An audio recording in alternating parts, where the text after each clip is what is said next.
Nearly 4,000 years ago, in an ancient city of mud brick and reed, a man sat down in fury and began to write.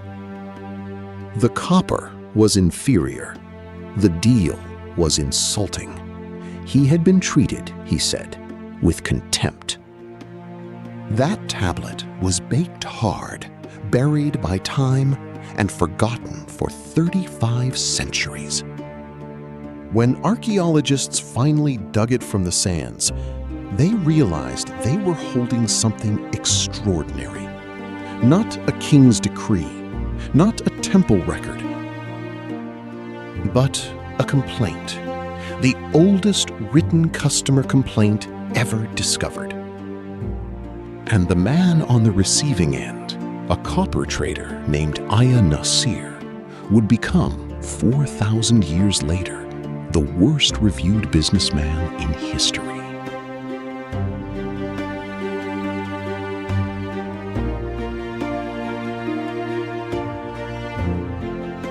We think of customer reviews as a modern invention. 1 star, 2 stars, a furious paragraph about a product that arrived broken. But the impulse behind them, the need to call out a bad deal and warn others, is as old as commerce itself. To find its origin, we have to travel back to around 1750 BC, to ancient Mesopotamia, the land between the rivers. It had a thriving long-distance trade in metals, grain, textiles, and timber. And it had men like Ea-Nasir, a copper merchant in the city of Ur. He bought metal from distant lands and sold it to the people of the city. Ea-Nasir was, in his own time, an ordinary trader. He would have lived and died in obscurity, one of thousands of forgotten businessmen of the ancient world, were it not for one thing. He left behind a paper trail, or rather, a clay one, and that clay would make him immortal for all the wrong reasons. To understand the complaint, you first have to understand the world that produced it.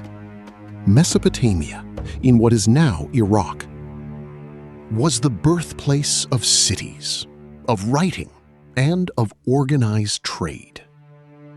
By Ea-Nasir's time, the city of Ur was an old and sophisticated place, a center of commerce on the trade routes of the Persian Gulf.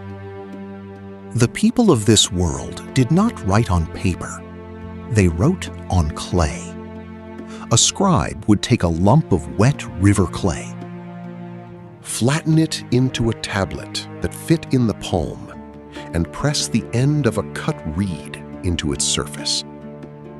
They are receipts, lists of grain, counts of sheep, records of who owed what to whom. Writing itself was born from the need to keep accounts, and because clay, once baked or simply buried in a dry climate, can survive for thousands of years, the ancient world left behind something no other age has matched at that scale. The actual paperwork of ordinary commercial life, contracts, loans, receipts, and, in at least one famous case, a furious letter of complaint. Ea-Nasir's business was copper, and copper in the Bronze Age was strategic. Bronze, the hardest useful metal of the age, was made by combining copper with tin. It made the tools, the weapons, the vessels, the ornaments of civilization. Without copper, there was no bronze, and without bronze, there was no edge, literally or figuratively. A trading hub linked to the copper mines of the region. Merchants like Ea-Nasir were middlemen. They invested in expeditions, financed voyages across the Gulf, and brought back ingots of raw copper to sell. It was a business of risk and capital. You put money in up front. You waited for ships to return. Ea-Nasir, it seems, was a man who understood the system well, perhaps a little too well. Because the surviving tablets suggest he had developed some very particular habits in how he treated the people who bought from him. And not everyone was satisfied. Among the tablets found in the ruins of Ea-Nasir's house is one that has, in our own time, become famous, a letter from a customer named Nani. And it is, by any standard, a masterpiece of complaint. Nani had sent a servant with money to buy copper. What he received, he says, was copper of poor quality, not what was promised. Worse, he felt insulted by how he was treated. His messengers, he writes, were sent away empty-handed through enemy territory. He reminds Ea-Nasir of the respect he is owed, of the agreement that was broken, of the trust that was betrayed. In line after line across the tablet, Nani's anger is unmistakable, even across nearly 4,000 years and a dead language. He demands full payment in good copper. He complains that he has been treated like nobody. The people, in their frustrations, have not changed at all. The complaint of Nani is, in essence, a one-star review.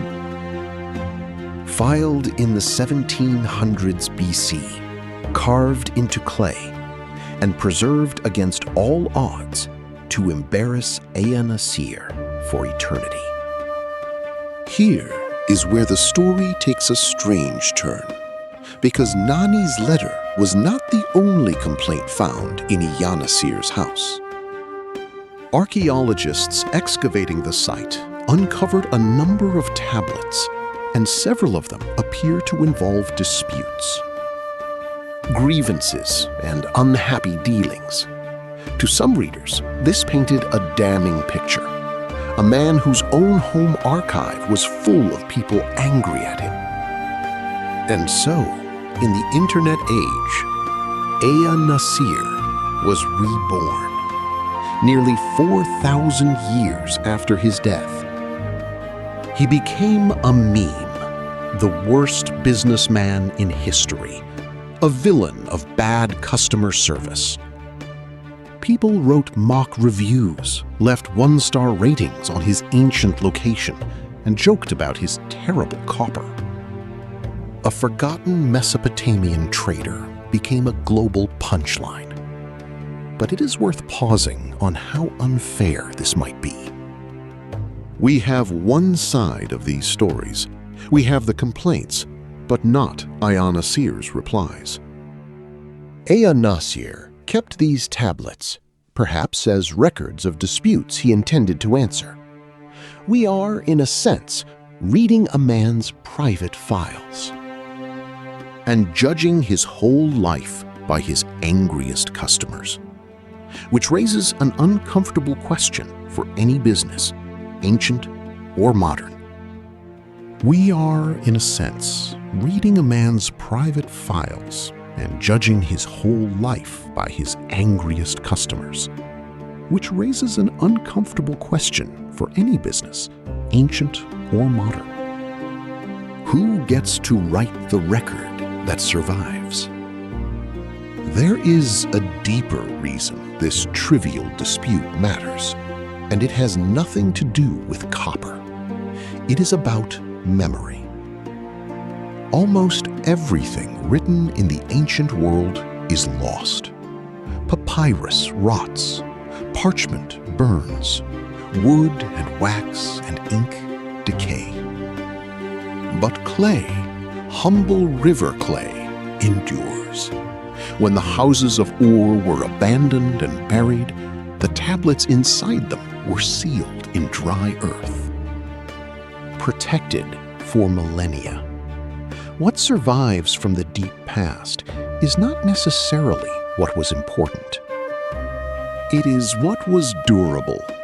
We remember Ea-Nasir not because he mattered, but because his complaints were written on a material that refused to die. Think about what that means. The version of the past we inherit is shaped less by what truly happened and more by what physically lasted. A king's monument survives, so we know the king. A merchant's grievances survive, so we know the grievance. Whole lives, whole industries vanish without a trace, while one bad copper deal echoes across 4,000 years. The lesson for anyone who builds anything is quietly profound. You do not always get to choose what you are remembered for. The record that survives may not be the one you would have written. First, reputation is a ledger you do not fully control. Ea-Nasir surely thought of himself as a shrewd, successful trader. But the record that outlived him was written by his unhappy customers. In any age, what others say about your dealings can outlast anything you say about yourself. Second, the fundamentals of trade are ancient and constant.